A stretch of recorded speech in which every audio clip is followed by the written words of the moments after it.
you let me in, yeah.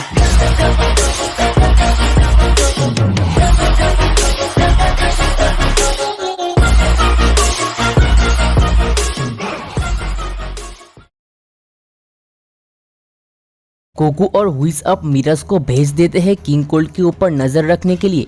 Miraj देखते हैं कि किंग कोल्ड सारे मल्टीवर्स में जाके पावरफुल वॉरियर्स को इकट्ठा कर रहा है ताकि वो गोकू को मार सके, और ब्रूली और पैरागस को भी वो अपने टीम में ले लेता है। उसके बाद वो सब गोकू के पैलेस पर चले जाते हैं। किंग कोल्ड सबसे पहले ब्रूली को भेज देते हैं गोकू को मारने के लिए, पर गोकू उसको एक ही अटैक से बेहोश कर देता है। तो अब किंग कोल्ड खुद गोकू को मारने के लिए उसके ऊपर लगातार अटैक करने लगते हैं, पर तब भी वो गोकू का कुछ भी कर नहीं पा रहा था। At the end king cold Goku की पावरफुल कामेहामेहा से मारा जाता है। गोकू अब हुइस से कहता है, तुम ब्रोली के ब्रेन में से उसके सारे यादें इरेस्ट कर दो और उसे ये बताओ कि किंग कोल्ड उसके साथ बिट्रेड किया है। उसके कुछ समय बाद मिराज गोकू के पास आते हैं और गोकू को मोरो के बारे में सब कुछ बता देता है। ये सुनते ही गोकू मिराज से कहता है, तुम तुम्हारे स्टेप से पता करो वो आप कहाँ पर है। मिराज सब मोरो को ढूंढने के लिए चले जाते हैं, पर अनफॉर्चुनेटली मिराज उसका कोई भी अता पता नहीं ढूंढ पा रहा था। गोकू अब हुइस से कहता है, तुम पता लगाओ वो आप कहाँ पर है, हमारे लिए उसके बारे में जानना काफ़ी ज़्यादा ज़रूरी है। हुइस अब उसके स्टेप से स्कैन करके कहते हैं, वो ऑलरेडी कई सारे प्लैनेट को कंज्यूम कर चुका है। गोकू जब किंग कोल्ड से फाइट करने के लिए 2 महीना ट्रेनिंग कर रहा था, तब तक वो गोकू को मारने के लिए पूरी तरीके से प्लान तैयार कर चुका था। मोरो तरह तरह की प्लैनेट को कंज्यूम कर रहा था और बहुत सारे हिडन टेक्निक्स को भी मास्टर कर लिया था। दूसरी तरफ हुइस गोकू से कहता है, माय लॉर्ड अब हमें क्या करना चाहिए। गोकू कहता है, हमें आने वाला वार के लिए प्रिपेयर होना चाहिए। तो अब हुइस ग्रैंड कायोशिन को बुलाता है क्योंकि उसके पास ही मोरो को हराने का एकमात्र प्लान था। ग्रैंड कायोशिन कहता है, मोरो को हराने के लिए तुम्हें काफी सारे हिडन टेक्निक्स को मास्टर करना होगा क्योंकि वो सच में काफी ज्यादा पावरफुल है। वो आज से लगभग 10 मिलियन साल पहले गॉड ऑफ डिस्ट्रक्शन को मुसीबत में डाल दिया था, तो तुम्हें अच्छी तरीके से प्रिपेयर होना पड़ेगा। ऐसा कहकर ग्रैंड कायोशिन वहां से चले जाते हैं।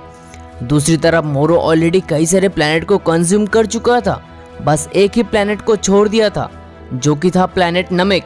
वो वहाँ पर जाके ट्रेनिंग करना स्टार्ट कर देते हैं। वो वहाँ पर एक ऐसे टेक्निक को मास्टर कर लिया था जिससे वो किसी के भी माइंड को रीड कर सकता था, जैसे कि बोबीडी ने भी किया था। मोरो अब सुपर सेंडन को क्रॉल करते और उससे एक स्पेशल शिप की विश करते हैं। ये कोई नॉर्मल शिप नहीं था। उस शिप का खास बात थी कि उस शिप को कोई भी ट्रैक नहीं कर सकता, तो सुपर सेंडन भी उसे उसके विश को फुलफिल कर देते हैं और उसको वो शिप दे देते हैं। मोरो अब पूरी तरीके से तैयार हो चुका था।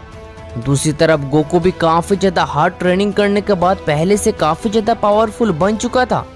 उसके बाद हम देखते हैं कि ग्रेट कायोशिन फिर से गोकू के पास आते हैं और कहते हैं, गुड, तुम काफी इम्प्रूवमेंट किए हो, आप तो मोरो को हराने के लिए पूरी तरीके से तैयार हो चुके हो। गोकू अब हुइस से कहते हैं, तुम मोरो को ट्रैक करो, वो कहाँ पर है। As your wish my lord. हुइस अब मोरो को ट्रैक करने की कोशिश करता है, पर अनफॉर्चुनेटली हुइस उसे ट्रैक कर नहीं पा रहा था। गोकू कहते हैं, क्या हुआ है माय लॉर्ड, मैं उसे ट्रैक नहीं कर पा रहा हूँ। गोकू कहते हैं, ऐसा कैसे हो सकता है, तो अब हम उसे ढूंढेंगे कैसे। ग्रेट कायोशिन कहता है, काम डाउन, मैं ट्रैक करता हूँ।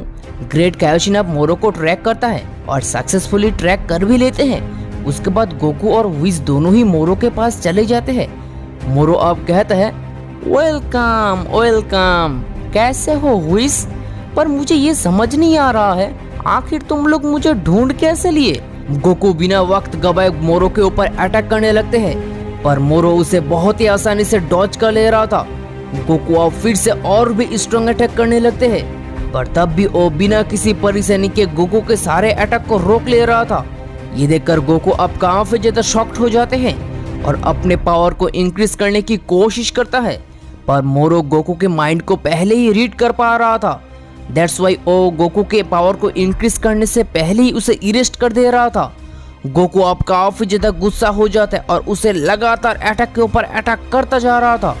गोकू के अटैक से वो बार बार नीचे जमीन पर गिर जा रहा था, पर वो कुछ ही सेकंड के अंदर फिर से वापस आकर खड़ा हो जा रहा था। मोरो गोकू की माइंड को रीड करके उसके अंदर से थोड़ा थोड़ा करके एनर्जी कंज्यूम कर ले रहा था। गोकू कई कोशिश के बाद भी उसका कुछ भी कर नहीं पा रहा था। मोरो अब गोकू के ऊपर अटैक करना स्टार्ट कर देते हैं। मोरो की पहली अटैक से ही गोकू नीचे जमीन पर गिर जाते हैं, पर गोकू भी तुरंत ही आकर खड़ा हो जा रहा था।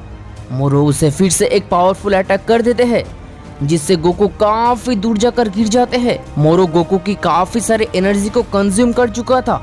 गोकू अब उठकर खड़ा होता है और हुइस से कहता है, तुम शुरू करो। हुइस अब अपने शॉट से गोकू को हील कर देते हैं। गोकू अब अपने मैक्सिमम पावर को रिलीज करने लगते हैं।